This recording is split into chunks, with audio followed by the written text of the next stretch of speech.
안녕하십니까. 민법 및 민사특별법 강의하는 김영석 교수입니다. 여러분이 이제 민법의 입문 과정에서 이제 다루게 될 민법이라는 것이 어떤 거냐라는 걸 먼저 소개해 드리고, 그 다음에 여러분이 민법 어떻게 공부할까라는 거 하고, 그래서 이제 우리가 출제하는 경향과 맞추어서 같이 공부하면 되겠죠. 자, 그렇게 정리를 해 드릴게요, 먼저. 자, 먼저 민법이란 것은 우리 개인 생활에서 일어나는 모든 법률 관계, 법적 문제가 생기는 건 모든 것이 민법에 의하여 다루어진다는 거예요. 그래서 우리 생활 속에서 이루어지는 모든 개인적 거래 행위는 민법의 규율이다 보면 되죠. 즉 재산 거래든 아니면 혼인 관계부터 해서 신분 관계를 형성하는 개인적 관계 있죠. 이런 모든 것이 민법의 대상이다라고 보시면 되겠어요. 이런 것을 다루는 것이 민법인데, 다만 우리는 중개사 시험 안에서의 민법이라는 것은 재산 관계를 규율하는 것이잖아요. 즉 재산권 이전에 관해서 중개업을 하는 것이기 때문에 그 재산권에 관한 내용을 우리가 알아야 되겠죠, 전문가로서. 그래서 개인의 거래 과정에서 바로 재산 거래에 관한 권리 의무 관계, 즉 법률 관계를 규율하기 위해서 우리가 배운다, 이렇게 보시면 되겠죠. 그래서 재산권 관계에서의 민법을 여러분이 공부 대상으로 하고 있다, 이렇게 보시면 돼요. 이러한 민법을 공부하는 데는 어떻게 공부해야 하는 건가? 공부 방법은요,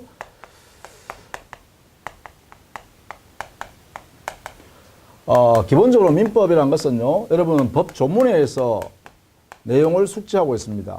조문을 정리하는 것이죠. 해석하는 거예요. 그래서 이 조문을 어떻게 해석하는 것이 올바른가, 이 해석을 통해서 구체적 사건에다 적용하는 거 아닙니까? 사례에다 적용한단 말이죠. 사례에 적용하면 그 법 효과가 여기서 권리 의무 관계가 이렇게 발생하게 돼요. 이렇게 생겨요.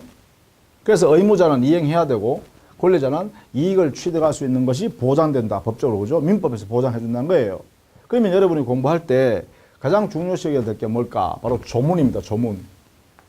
이 조문을 항상 여러분 읽으셔야 돼요. 그리고 교과서에 나오는 내용들도 당연히 봐야 되겠죠. 그래서 앞으로 기본서에 나오는 내용을 해석을 충실히 할 텐데, 그 기본서가 자체가 바로 조문을 아주 상세하고 치밀하게 그리고 논리적으로 정리해서 설명한 것이다, 이렇게 보시면 돼요. 그래서 여러분이 공부를 좀 하시면서도 항상 조문을 옆에 두시고 조문도 한번 읽어보시고 교과서에 나오는 조문도 읽어보시고 그 다음 또 내용도 보시고 이렇게 반복하셔야 된다는 거죠. 따라서 조문을 이걸 철저하게, 그리고 항상 여러분 가깝게 읽어보시라는 거죠. 그렇죠? 요즘은 우리 스마트폰이 많으니까 스마트폰에다가 법제처에 들어가면 앱이 있습니다. 법제처에 철저히 탐독하는데, 이거는 꾸준하게 읽어야 됩니다. 꾸준하게. 꾸준히. 철저하게 탐독하되, 탐독하는 방법은 한 번 읽어보고 끝나는 게 아니고, 여러분 시험 끝날 때까지요, 꾸준하게 읽어보십시오. 꾸준하게.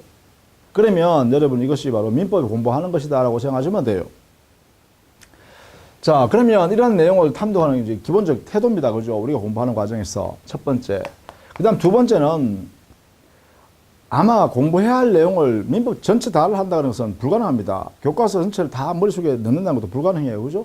그런데 시험 나오는 것은 중요한 부분, 우리가 민법에서 거래 과정에서 꼭 알아야 될 것들이 있단 말이죠. 그것을 이제 제가 강의하면서 중요도에 따라서 강의할 겁니다.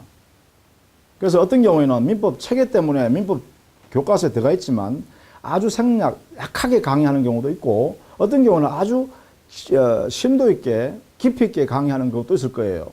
그것은 뭐냐면, 제가 강의하는 과정에서 이미 여러분한테 시험에 나올 부분을 계속 반복해 드리는 거랑 마찬가지라고 생각하시면 돼요. 깊이 있게 강의하는 것은 시험에 나올 가능성이 굉장히 높은 부분이고요. 간단하게 설명만 하고 넘어가는 것은 시험에 나오더라도 여러분 큰 문제가 안 되는 것들이다, 이렇게 보시면 돼요. 또 시험에 거의 안 나오는 경우도 있고요. 어떤 경우는 뛰어 넘어가 버리는 경우도 있어요. 그러나 교과서에 들어있더란 거죠. 이거는 체계 때문에 교과서에 들어있는 것이지 굳이 우리 시험용으로는 공부할 필요 없는 경우도 있겠죠. 그래서 결국은 여기는 시험에 합격하기 위한 공부 방법으로서는요, 선택과 집중을 해야겠는데, 이 선택은 제가 할 겁니다. 제가 여러분한테 선택해 드릴 거예요. 이거는 교수가 합니다. 여기에는 선택을요, 중요도에 따라서 선택할 겁니다. 그래서 깊이 있는 강의도 또 얕게 하는 강의도 이것도 선택은 교수가 할 겁니다. 그럼 이것은 여러분이 저한테 맡겨주시면 되겠죠? 그리고 교과서에다가 표시도 같이 하시면서 공부해 주시기 바라요. 이 부분은요, 자, 이 부분은 대단히 시험에 자주 나오는 부분이다, 중요하다, 이렇게 하면 여러분도 거기다가 목차 옆에다가, 제목 옆에다가 써두시면 되겠죠. 그래서 이 선택된 부분을, 그 다음에 집중을 어떻게 하냐. 이건 여러분의 몫입니다. 이거는 시험을 보실 수험자의 몫입니다. 이 부분은요. 그러면 집중을 어떻게 하냐. 그래요. 우리가 동영상을 볼 때 보면 제일 문제가 되는 게 항상 볼 수 있다는 장점이 있죠. 언제든지 볼 수 있다는 장점이 있어요. 시간적 제약이 없다는 것도 장점이죠. 반복할 수 있다는 것도 장점입니다. 그런데 집중력이 약해진다는 게 제일 문제입니다. 자, 민법이라는 것은 여러 번 반복하는 게 참 중요하긴 한데 집중된 반복이어야 됩니다. 자, 이게 집중에는 물론 반복을 전제로 한 집중이다라는 건 맞습니다. 이 반복을 많이 한 게 좋겠죠. 즉 선택되어 있는 부분을 반복해서 봐야 되는데 그때 이 집중에 근거하여 반복해야 돼요. 그러니까 시간이 뭐 이게 무한정으로 우리 시험 하는데 볼 때까지 이렇게 무한정 있는 건 아니죠. 제한돼 있어요. 시험 날짜가 딱 정해져 있으니까 그때까지 우리는 준비를 해서 시험장에 들어가야 됩니다. 그러면 하나를 보더라도 시간을 아끼고 집중해야 됩니다. 단 1시간이라도 집중해서 공부를 해 주시라는 것이죠. 그냥 오늘 하루 종일 보겠다 이게 아니고요. 나는 2시간 동안 집중한다. 그러면 이 2시간 동안은 다른 것 다 배제하고 2시간 동안만 공부만 하는 겁니다. 그렇게 해 주셔야 여러분은 합격할 수가 있다는 거죠. 그냥 하루 종일 2시간 만에 딱 집중해서 볼 수 있는 것을 아니면 3시간 만에 볼 수 있는 것을 하루 종일 보고 있다. 그러면 그건 공부하지 않은 것과 같다 이 말입니다. 그래서 이 부분을 여러분 잘 해주셔야 됩니다. 즉 선택해 드린 부분을 그리고 중요도를 다 표시했으니까 그 부분을 여러분이 이해될 때까지 반복하는데 집중해서 해달라는 것이죠. 그냥 내가 틀어놓기만 하고 말이죠. 동영상 보고만 계시고 말이죠. 내가 일이 생기면 잠깐 갔다 와서 또 다시 돌려서 보고요. 또 보다 보니 또 무슨 일이 생기 또 나가고. 이래버리면 하루 종일 보셔도 아무것도 모른다. 아는 것 같은데, 들은 것 같은데, 실제로 시험장에 가서는 아무것도 써먹을 게 없다는 것입니다. 그래서 제가 가장 강조하고 싶은 게 뭐냐. 이 집중한 반복입니다. 집중이 중요하다는 거예요, 집중. 그렇죠? 여러분이 아무리 많이 보고 많이 반복했다 하더라도 집중한 상태에서 보지 않았다면 그 반복은 0이다, 0. 안 본 것 같다라고 생각하셔야 돼요. 그래서 제가 강조하고 싶은 것이다. 집중해서 해 주십시다. 단 하루에 1시간이라도 아니면 2시간이라도 집중해서 여기에 저와 함께 그냥 동화되어 버려야 됩니다. 그 시간 동안은. 그렇게 되어야 그 부분만은 여러분 것이 된다는 것이죠. 그래서 이 선택과 집중을 여러분이 시험 합격할 때까지 마음에 새겨야 됩니다. 내가 지금부터 공부한다 하면 딱 1시간이면 1시간 다 앉아야 됩니다.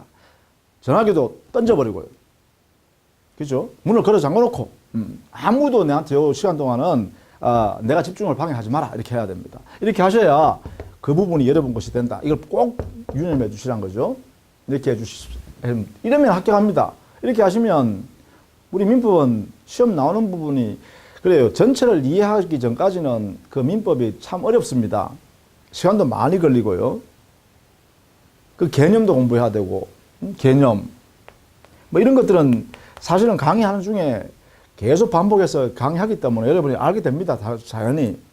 다만 문제는 뭐냐면 그 개념을 활용해서 어떻게 이 제도를 이해하고 또 이 제도가 이해됐으면 어떻게 이 실제 사례에 대해서 이해해서 적용할 수 있는지 이것까지 이루어졌을 때 온전한 이 내용이 되겠죠.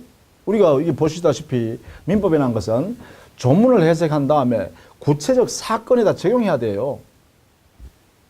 이것을 이해해야만 그래야 진짜 이 의미를 완전히 해석했다라고 볼 수 있죠. 조문을 완전히 이해했다.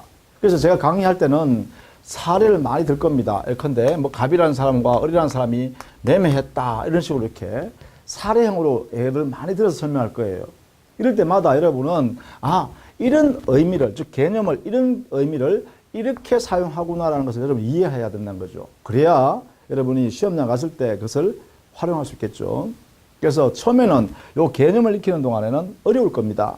그 어려운 것을 집중을 통해서 여러 번 반복하다 보면 그 제도나 또는 법 규정의 의미를 여러분이 이해하게 되고 이해됐으면 이런 사례에 적용하는 것도 자연스럽게 됩니다. 그래서 우리 시험 문제 뭐예요? 대부분 다툼이 있으면 판례해라. 판례해야 되죠. 판례 공부해야 됩니다. 이 판례 공부를 보면 별도로 막 외우려고 그래요. 그게 아니에요. 이 사례, 즉 이 조문을 해석하면서 사실은 그 사례에 적용하는 연습을 하면 곧 이게 판례입니다. 왜냐하면 판례는 뭐예요? 어떤 갑이라는 사람하고 어떤 을이라는 사람이 서로 싸우는 거 아니에요. 자기 서로 권리가 있다고 또는 상대방한테 이런 의무가 있다고 주장하는 거 아니에요. 그러면 한 사람은 난 의무가 없다 그러고 또 의무 이행했다 그러고 막 싸운단 말이에요. 그게 뭐예요? 법적으로 해결하는 거죠. 그럼 이때 민법이 적용되어서 어떤 법 규정이 적용되겠죠. 이 법 규정이 적용되어서 사례 결과를 끄집어낸다 이 말이죠. 그게 재판하는 내용이에요. 이게 판사님이 하는 일이란 거죠. 그럼 여러분 시험 볼 동안, 즉 시험에 합격할 동안은 뭐냐? 결국은 판사 역할을 해야 됩니다. 여러분이. 민법을 제대로 이해하고 있어야 된다는 거죠. 그래야 이게 이런 내용이 옳다, 이런 게 그러다, 이런 사례에서는 이런 조문이 적용돼야 된다, 적용되면 안 된다, 이런 걸 정리해야겠죠. 자, 이것이 바로 판례 공부도 별도로 하는 게 아니라는 전제하에 해야 돼요. 그게 무슨 말이냐? 결국은 민법 조문을 이해하게 되면 사례를 이해할 수 있어야 되고, 사례를 이해한다는 것은 판례를 이해할 수 있어야 된다는 것입니다. 그러니까 판례는 별도로 떼내가지고 그 판례만 공부해서는 되는 게 아니죠. 결국은 판례를 공부하려고 그러면 조문을 해석할 줄 알아야 되고, 그 조문을 해석한 내용을 사례에 적용할 수 있는 능력, 이해 능력이 있어야 되겠죠. 그렇게 되어야 판례도 이해가 되겠죠. 판례는 사례가 여러 가지 많아요. 그 사례에 법조문을 똑같은 법조문을 적용한단 말이에요. 그러면 A라는 사례와 B라는 사례가 있는데 똑같이 예컨대 어떠한 특정한 조문이 적용된다는 것은 A 사실이나 B 사실, 이 분쟁이 같은 내용에, 법적으로는 같은 내용이다 이런 거죠. 이것을 그 사례 판결이 A 사건에 B 사건의 판례가 이렇게 갖고 있다 해서 이걸 다 외울 수는 없잖아요. 원리를 이해해야죠. 그게 뭐냐? 조문의 해석이잖아요. 이게 바로 우리는 강의한 내용이 바로 이런 게 있다 이런 이야기죠. 그래서 여러분 강의 안에는 이런 걸 다 녹여낼 테니까 여러분은 그 내용을 여러분 것으로 될 때까지, 이해될 때까지 반복해야 됩니다. 이 무한반복, 집중해서 무한반복 하시면 그 내용이 이해가 되게 돼 있어요.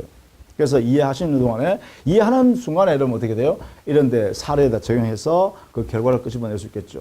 자, 이렇게요. 그럼 결국은 여러분 핵심은 뭐예요? 바로 이겁니다.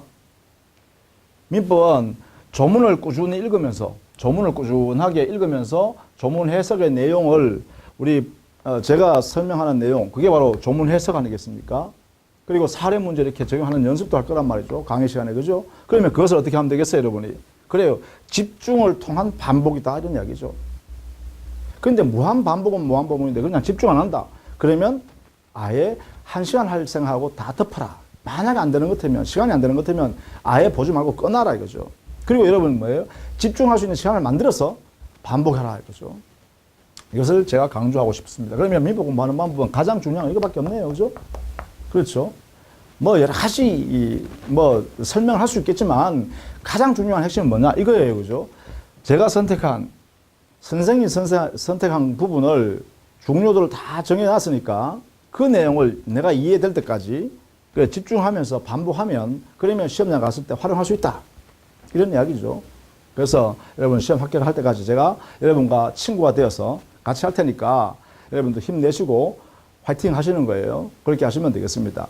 자, 우리 사례로 실제 시험에 기출 문제를 많이 분석해 보면, 이제까지 시험 나오는 걸 매년 나오면 제가 분석하죠. 분석해 보면 보통 옛날에는 쉽게 나왔지만 요즘은 전부 다 이해라 그러죠. 이해. 민법 이해하라 그러죠. 이해라는 것은 민법에 있는 내용을 다 머릿속에 암기하는 게 아니라 기본적 내용은 좀 암기해야 됩니다. 잘 안 되는 부분은 암기해야 됩니다. 또 제가 강의하면서 이 부분은 암기하는 게 좋겠습니다 라는 게 있을 거예요. 그런 것은 아예 암기하면 그냥 정답을 찍을 수 있도록 이런 것들입니다. 그 외에 대부분의 경우는 기본적인 암기만 조금 하고 난 뒤에는 이해, 응용 이런 것들이에요. 그래서 민법은 대부분이 이해 과목이라고 하죠. 기본적 개념은 안 되면 암기해야 됩니다. 그런데 그 이후부터는 그 개념을 활용하고 그다음에 어떤 사례에 적용한다는 것은 그 개념을 암기하는 것을 이해해야만이 가능해요. 그래서 조그마한 암기를 전제로 해서 이해를 통해서 사례 또는 현실에 대해서 적용할 수 있다. 이런 거죠. 그럼 기출문제도 보면 보통 판례에 의한다는 게 한 40문제 중에 판례에 의하라 이렇게 하는 게 한 30개 이상 나옵니다. 한 5개 정도 나오죠. 35문제가 40문제 중에 판례에 따라서 답을 골라라 그래요. 그러면 결국은 이거 뭐냐? 이거예요. 그죠? 조문의 해석한 것을 직접 사례에 적용할 줄 아는가? 이거는 이야기예요. 그래서 민법 조문을 정확히 이해하는가? 이걸 물어보는 거예요, 사실은. 그런데 여러분, 별도로 잘 이해 못하는 분들은 판례는 별도로 공부하는 줄 알아요. 그 전혀 아니에요. 제가 강의하는 중에 보면 판례 이론 그 안에서 다 설명해요. 법 조문을 해석하고 기본 교과서를 강의하면서 거기에 판례를 같이 섞어서 이야기한다고. 왜 그러냐면 이 판례가 결국은 이 조문에 의한 내용을 그대로 담아놨다. 이런 것을 설명하는 거죠. 그 기준을 설명하는 것이고, 그죠? 그런 것이기 때문에 굳이 여기 판례 국한에서 이렇게 빼내서 공부하는 게 아닙니다. 항상. 그래서 제 강의를 그냥 들으시면 내용 속에 판례도 다 스며들어 있습니다. 다 함께 하고 있어요. 그러니까 여러분 어떻게 됐어요? 이렇게 판례에 의하여 문제 답을 골라라 이렇게 하더라도 여러분 강의 들은 내용, 공부한 내용대로 그냥 문제를 풀면 돼요. 지문대로 풀면 돼요. 굳이 판례 성취하지 말고요. 그렇게 하시면 됩니다. 그렇게 해주시면 되고, 또 다음에 두 번째, 이 40문제 중에 말이죠. 보통 사례 문제, 뭐 갑, 을, 병 나오는 거 있죠. 이런 것들이 보통 한 10문제 내외에 나옵니다. 플러스 마이너스 알파 이렇게요. 10문제 정도를 중심으로 해서 뭐 적게 나오면 한 7문제, 좀 많이 나오면 12문제 나오게 돼요. 그런데 이 사례 문제가, 이게 사례 문제라고 그러죠. 이렇게 나오는 것을. 사례형 문제가 시간이 많이 걸려요. 이 강의 시간에는 이게 우리가 갑을병이라는 설명으로 계속 해드리는데 이렇게 분석을 해보지 않으면, 연습을 해보지 않으면 이 사례 문제 보통 한 문제 푸는데 2분 50초, 짧게 걸면 한 2분 이렇게 걸려버려요. 그러면 여기에 10문제 2분 걸려도 벌써 20분 날아가 버리죠. 그러면 나머지 30문제를 그래요. 20분 만에, 25분 만에 다 풀어야 된다는 거예요. 왜냐하면 우리가 민법 40문제를 50분에 풀어야 되잖아요. 근데 50분 동안 풀면 안 돼요.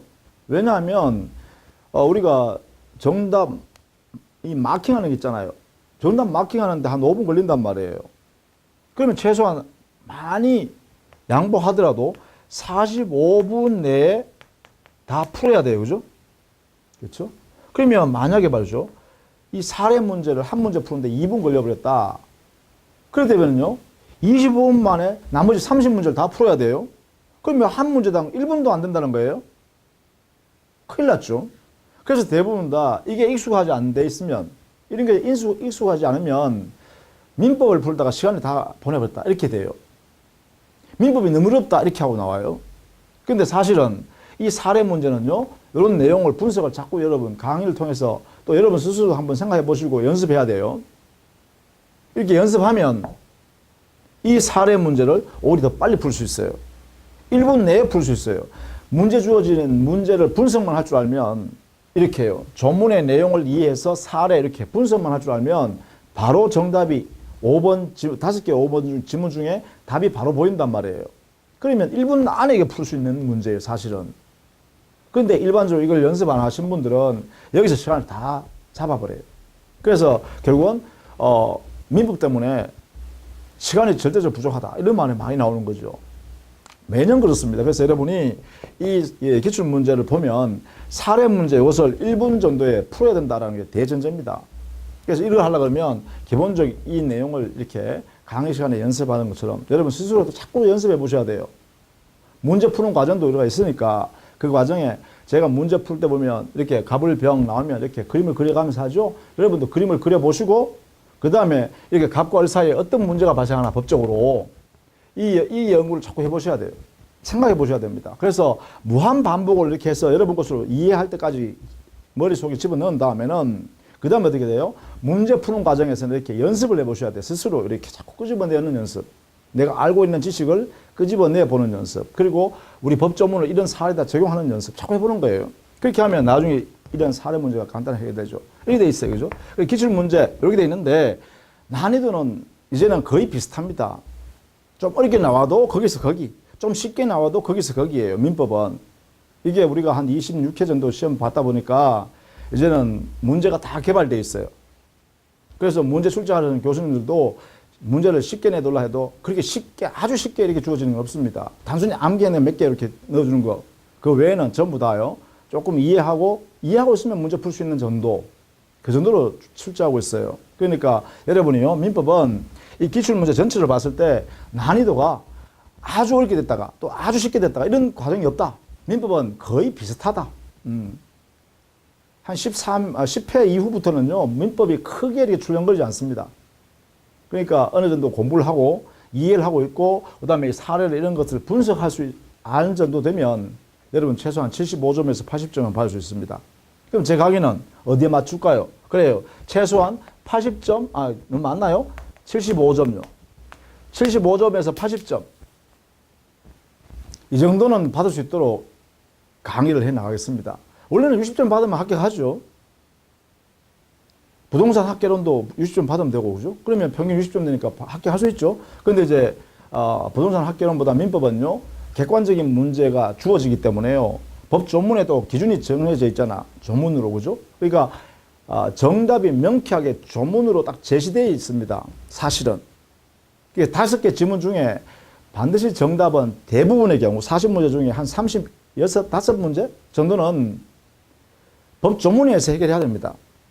그럼 35문제가 조문에서 정답이 정해져 있다는 거죠. 내가 조문을 정확히 이해하고 있으면 답을 골라낼 수 있어야 된다는 거죠.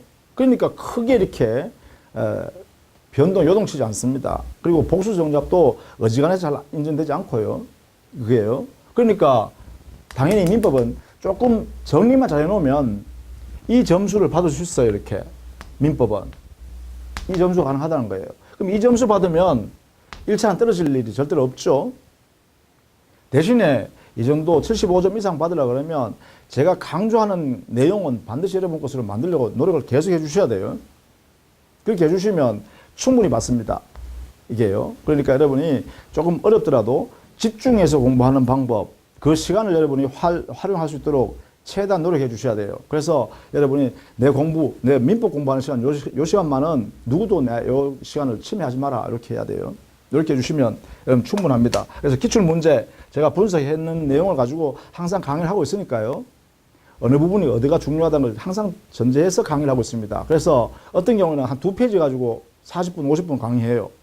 어떤 거는 한 5페이지를 그냥 툭 넘어가 버려요. 그건 뭐냐? 바로 그 난이도를 제가 다 알고 있기 때문에 그렇다는 것이죠. 시험 출제 가능성 다 알고 있기 때문에 그렇다는 거죠. 그래서 어떤 경우는 한 페이지 반, 2페이지를 가지고 계속 강의 그것만 하고 있어요. 거기는 뭐예요? 난해하지만 그래 시험에 출제 가능성이 참 높다. 꼭 알아라. 이렇게 하는 거죠. 말 안 해도 그죠? 그럼 여러분 거기에 좀 깊이 있는 공부를 하게 될 거 아닙니까? 자, 이런 것이 여러분 자연스럽게 이루어져 있으니까 강의를 충실하게 집중해서 반복해서 들어주시면 됩니다. 자, 이렇게 하시면 되겠죠? 공부하시면서 의문사항 있으면 또 여러분 스스로가 여러 가지 방법으로 활용해 주시기 바랍니다. 해결해 주시면 되겠죠? 자, 이렇게 해주시고요. 우리 교재 입문 과정인데요.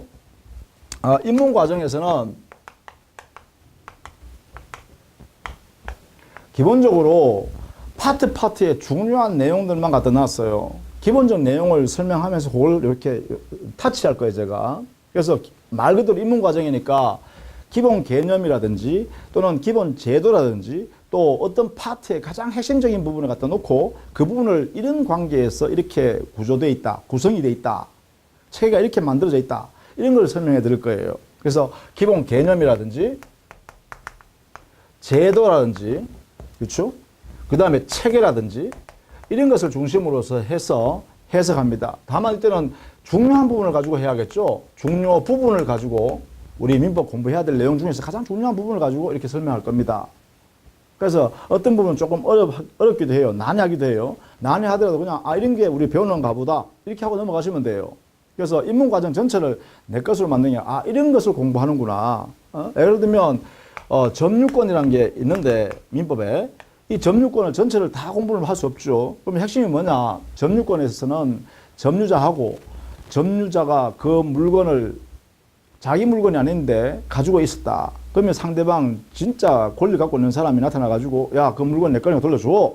하게 되면 회복해 받아가려고 하는 사람이죠. 그러니까 점유자하고 회복해 가려는 사람하고 둘이가 분쟁이 생겼을 때 어떻게 되는가 뭐 이런 것들을 이제 점유권을 관계해서 공부해 보는 거예요. 그래서 점유권 개념부터 차근차근 설명하겠죠, 제가.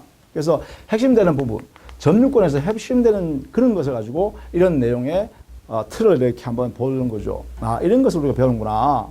이렇게요. 자, 이렇게 여러분 이해해 두시면 되겠어요. 그래서 이 내용은, 입문 과정에서 배우는 내용은, 시험에 가장 아주 기본적이면서도 그 다음에 핵심적인 부분을 제가 가지고 설명한다. 그리고 이거 전부 다가 아니다. 그죠? 말 그대로 입문 과정이다. 아, 이런 거 배우는구나. 이런 개념이 여기에서 동원되는구나. 쓰고 있구나. 이런 것을 여러분이 여기에 이 과정에서 체킹하시면 되겠어요. 그래서 기본서 강의할 때 이 입문 과정에서 우리가 터치했던 내용을 가지고 구체적으로 이제 내용을 배우겠죠. 자, 이렇게 정리해 주시면 되겠죠. 자, 우리 교재 먼저 6페이지 먼저 보시죠. 6페이지에 보시면 제일 위에 권리 변동으로 되어 있죠.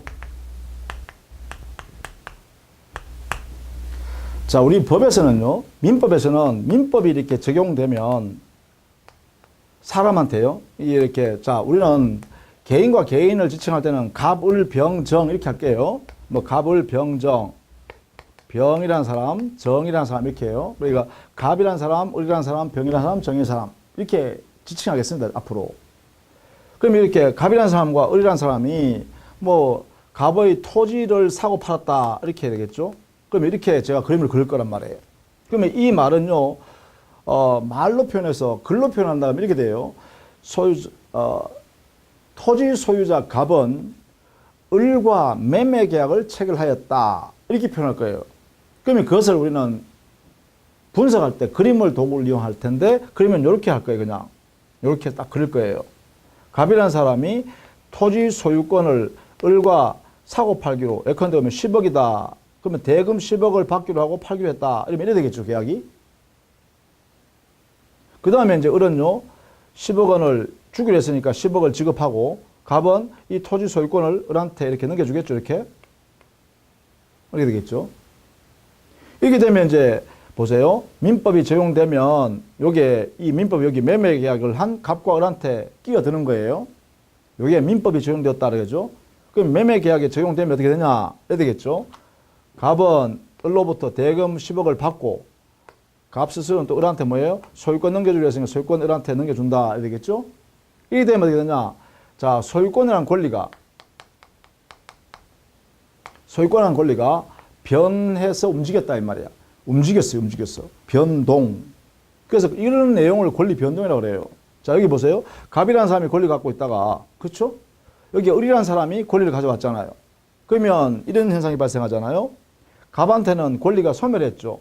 갑의 호주머니에 있던 소유권이라는 것은 사라져버렸죠. 대신에 을이라는 사람에게는 소유권이 호주머니에 없었잖아.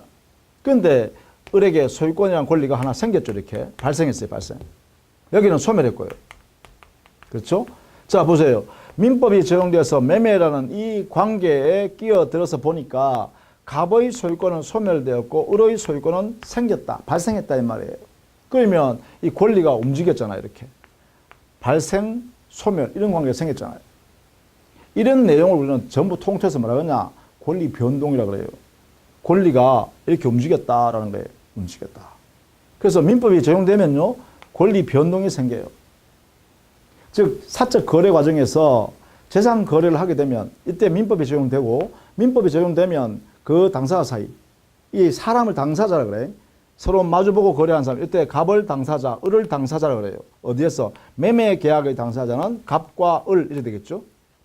이 두 사람이 당사자가 되어서 이러한 거래를 행하면 민법이 적용되게 되고, 민법이 적용되면 권리가 움직인다 이 말이에요. 이런 것을 통틀어서 권리 변동이란다. 그러면 결국은 이래야 되겠죠. 권리가 변동하는 모습은 발생하기도 하고 여기는 소멸하기도 하죠.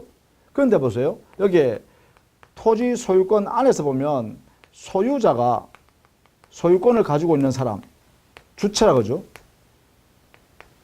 권리를 가지고 있는 주체자인 갑이라는 사람이 이제는 을로 변했죠. 갑이 아니라 을로 변했죠.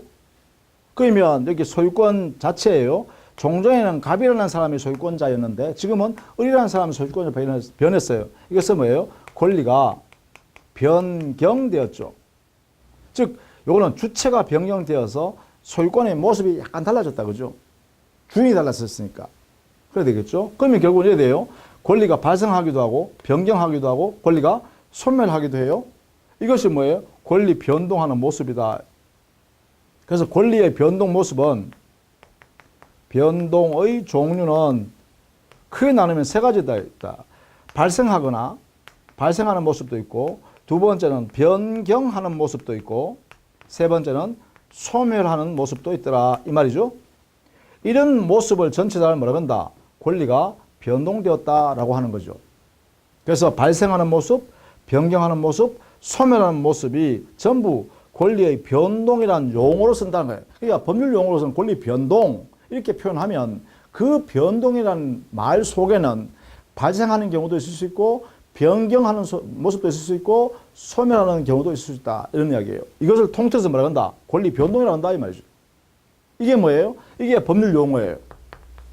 자, 이러면 법률 용어 개념이라는 게 이렇게 쓴다는 거죠. 권리 변동하면요. 그래, 권리가 발생, 변경, 소멸하는 모습 전체를 말한다. 이렇게 말하는 게 바로 권리 변동의 개념. 권리 변동의 개념. 그죠? 여러분, 요것이 이제 공부하는 거예요. 일단 요거는 암기사항이죠. 권리 변동이라는 것은 이런 것을 말한다라는 건 암기사항이잖아요. 이게 가장 기초적인 암기사항이에요. 암기한 다음에 그러면 도대체 발생은 어떤 게 있고 변경은 어떤 게 있고 소멸은 어떤 게 있느냐. 그 구체적 내용을 다시 또 공부하게 되겠죠. 그것이 여러분 교재에 있는 표예요. 그거 한번 볼까요? 6페이지 표시 보면 권리 변동에 보면 발생, 변경, 소멸을 권리 변동이라 하고 이것을 다른 말로는 민법이 적용되었을 때 법률이 적용되었을 때 발생하는 효과다. 그래서 법률 효과라 그래요. 그래서 이렇게 되겠지? 이렇게. 자, 권리 변동이라는 말은 곧 우리 민법이 법률이 되는데 민법이 적용되었을 때 일어나는 효과다. 그래서 권리 변동은 곧 권리의 발생, 변경, 소멸이고 그것은 민법이 적용되었을 때 발생하는 효과다. 이렇게 표현해서 권리 법률 효과라 그래요. 따라서 권리 변동은요. 법이 끼어드는 관계죠. 이 관계에서 나오죠. 그렇죠? 그래서 법률 관계에서 권리 변동이 발생하고 권리 변동이 발생하면 법률에 의하여 효과가 발생했다. 이렇게 되겠죠. 이 세 가지는 같은 개념이에요. 권리 변동은 법률 관계에서 발생한다. 법률 관계는 권리 변동을 초래한다. 그 법률 관계가 권리 변동을 초래하니까 결국은 법률에서 일정한 효과가 발생한다. 그 효과 내용이 뭐냐? 발생, 변경, 소멸이라는 효과다. 이렇게 되겠죠. 그게 같은 개념이죠. 이렇게 같이 쓴다는 거예요. 이렇게 용어를 그죠. 자, 그렇게 보시면 그 표를 이해할 수 있겠죠? 발생, 변경, 소멸의 현상이 있는데 그 발생은 구체적으로 원시취득, 승계취득 이런 용어를 쓴다는 거죠. 앞으로 이제. 그죠? 발생의 모습에 구체적으로 보면 원시취득이라는 발생 모습과 승계취득이라는 발생 모습이 있다. 변경 안에는 주체가 변경하거나 내용이 변경하거나 작용이 변경하는 이런 세 가지 모습이 들어있다. 이 안에 그죠? 그리고 여기에 소멸 현상에는 두 가지 형태가 있다는 거야. 소멸의 현상이 이 세상에서 완전히 소멸하는 절대적 소멸과 또 다른 사람한테 권리가 가 있다는 면에서 소멸하는 현상인 상대적 소멸이라는 게 있다. 이런 것들은 뭐예요? 앞으로 우리가 공부해야 될 내용이죠. 그런데 기본적으로는 변동에는 발생, 변경, 소멸이 있다는 걸 알아야 되겠죠. 자, 이렇게 일단 정리해 두시면 되겠죠. 자, 그 다음에 두 번째요. 우리 교재 보시면 법률행위 의의와 요건이 나왔죠. 자, 이게 법률행위라는 용어가 또 나왔죠. 그죠? 법률행위. 자, 이 행위는 행위인데 사람의 행위잖아요. 행위라는 것은 사람의 행위를 말해요. 그죠? 인간의 행위, 사람의 행위. 사람의 행위 안에서요. 어떤 경우에 법률행위를 할 거냐라는 것인데 이 행위 안에 말이죠. 개개인이 내 재산과 상대방 돈을 거래하겠다라는 이런 내용의 의사를 가지고 행위를 하는 것이 들어있어요. 그걸 뭐냐? 의사를 표시하는 이것을 요소로 해서 만들어 놓은 행위요. 그러면 도대체 의사를 표시했다. 이게 뭘까? 자, 이렇죠.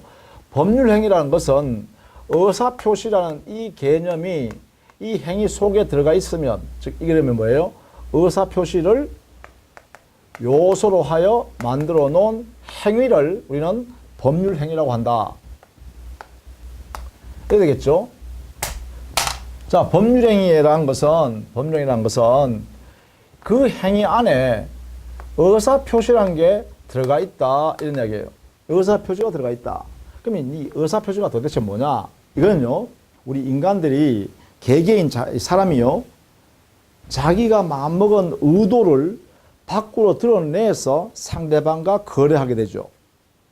그렇죠? 예를 들면 보세요. 갑이라는 사람이 내 아파트 있는데 이건 누가 내한테 7억을 준다면 7억을 누가 준다면 이 아파트 소유권을 내가 팔아치우겠다 라고 갑이라는 사람이 이렇게 마음을 먹었다. 이게 의도죠. 의도. 그렇죠? 그럼 이 의도만 가지고 있어서는 절대로 이거 팔 수 없어요. 그죠? 자기 소유 아파트를 7억 받을 날 의도를 가졌다고 해서 팔리지 않는다 이 말이야. 반드시 팔려고 하면 어떻게 되죠? 이 의도를 자, 지나가는 또는 그 집을 사고 싶어서 온 을한테요. 아, 내 아파트를 7억에 팔 테니까 사겠습니까? 내가 팔게요. 라고 자기의 의도를 뭐 해야 돼요? 그래요. 상대방한테 뭐 해요? 표시해야죠. 표시 행위를 해야 돼, 이렇게. 그렇죠? 자, 자기 마음먹은 의도, 요걸 의사라 그래요. 의사. 이 의도나 의사는 뭐예요? 자기 마음속에 있죠. 내심에 있죠. 내심에 있죠. 내심에 있는 이 의도, 의사를, 이거는 뭐예요? 표시행위로서 상대방한테 보여주는 거잖아요. 이 외부에 나타나는 거죠. 외부의 행위예요. 그렇죠? 내심에 있는 의도를 외부에 표시해야만 최소한 을이라는 사람이, 아, 갑이라는 사람이 이들 의도가 있구나라는 알 수 있다 이 말이에요. 그럼 이 사람이 드디어 뭐 해야겠어요? 그래, 내가 살게요. 이렇게 하면 어떻게 돼요? 두 사람 사이에 매매 계약이 만들어지잖아. 그럼 매매 계약이라는 행위를 하게 되죠. 자, 갑과 을은 드디어 갑의 의사와 을의 의사가 이렇게 부딪혀 가지고 드디어 매매 계약을 체결했다. 이렇게 되죠. 이 행위를 하게 돼요. 그렇죠? 이 매매 계약이 구체적으로 뭐냐? 바로 이런 거 아니겠어요? 여기 있는 갑이라는 사람이 을한테 의사를 표시했죠. 이게 뭐예요? 의사 표시라 그래요. 그 다음에 동시에요. 여기에 있는 을이라는 사람이 뭐예요? 이라는 사람이, 이 사람도 보세요. 이 사람도. 자, 저 아파트 7억에 사야겠다. 7억의 소유권을 사야지. 라는 의도를 가지고 있죠. 의도, 의사요. 그런 다음에, 이 사람이 이야기하니까, 그래, 내가 살게. 내한테 팔어. 살게. 내 7억 줄게. 이렇게 하잖아요. 이 사람은 뭐예요? 또 표시행위를 하죠. 그러니까 결국은 뭐예요? 이 사람의 을의 의도가 외부에 드러나잖아요. 그래서 이것도 뭐예요? 이것도 을의 의사 표시죠. 을이라는 사람의 의사 표시예요. 자, 이렇게 갑의 의사 표시와 을의 의사 표시가 드디어 만나서 뭐가 되나요? 드디어 매매 계약이라는 행위를 하게 되잖아요. 매매 계약 행위를 한단 말이에요. 그럼 보세요. 여기에 갑이라는 사람의 의사 표시, 을이라는 사람의 의사 표시, 이 두 개가 들어가서 요소가 되어서 뭐가 됐나요? 매매 계약 행위가 매매 행위 했죠. 이렇게 매매 행위 했잖아요. 이렇게 했죠. 이렇게. 그러니까 이 두 개가 들어가서 이렇게 됐잖아요. 그러면 이때 우리는 매매 계약 행위라는 것을 뭐라 한다? 민법에서 인정하는 행위다 이 말이야. 법령이라는 거예요. 왜? 의사표시 여기 두 개 돼 있잖니 이거. 의사표시 한 개가 아니라 두 개나 들어가 있잖아요. 그죠? 여기는 이렇게 표현하는 거죠. 자, 그래서 법령이라는 개념이 어떻게 돼요? 의사표시가 들어가 있는 행위다 이렇게 하면 되겠죠? 그래서 그게 1번 법령에는 한 개 또는 수 개의 의사표시를 불가결의 요소로 하는 것으로서 사적 자치를 실현하는 수단이다. 자, 사적 자치라는 것은 뭐예요? 사적 자치. 우리 지방자치 그러잖아요. 지방자치. 지방자치는 뭐예요? 중앙정부에 대해서 지방자체가 스스로 알아서 결정을 해서 그 지방이 스스로 살아간다 이거잖아요. 그게 지방자치죠. 그럼 사적자치는 뭐예요? 개인이 알아서 스스로 모든 걸 정해서 스스로 알아서 한다 이거죠. 다른 사람 관여 묻지 않고 국가가 관여하지 말라는 거죠. 개인이 알아서 스스로 알아서 한다 이거죠.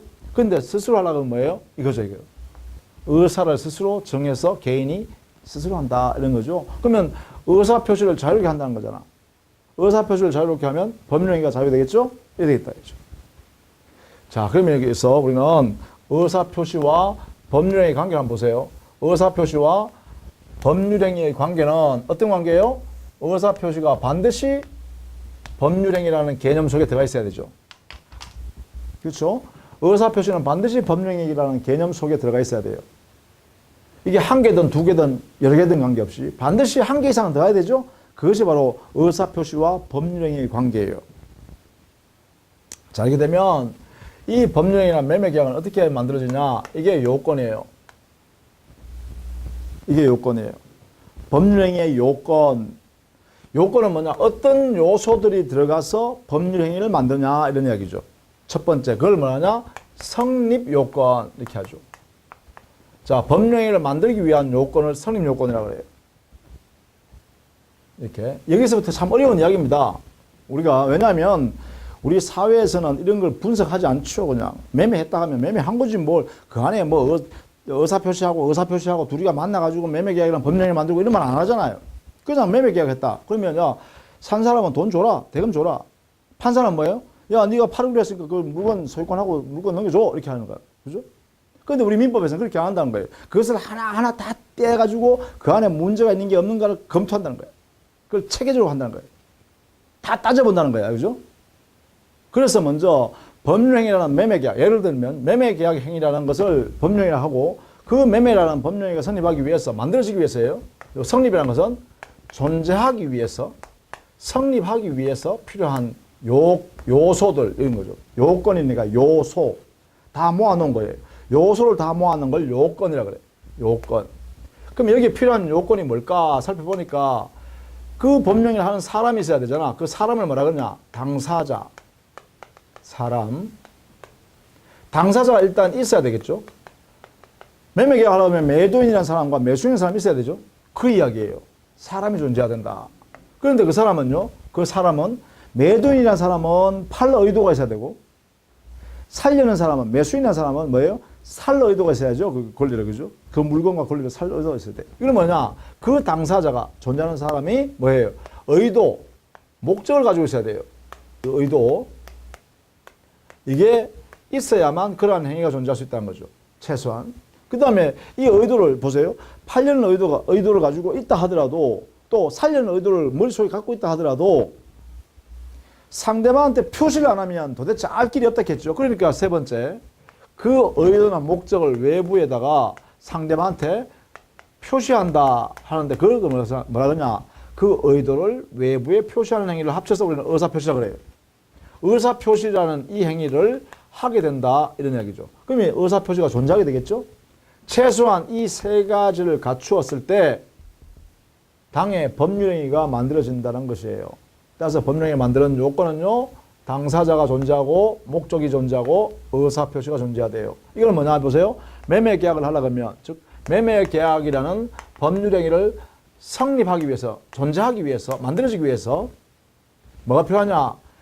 매매계약에서는 매도인과 매수인이라는 사람이 필요하다. 그래서 여기에 매도인은 갑이라 하고 매수인은 을이라 하자. 그 다음 매도인은 매도할 의도를 가지고 있어야 되지. 또 매수인은요. 매수할 의도를 가져야 되겠지. 그래서 이 의도를 뭐라 한다? 목적이라 한다.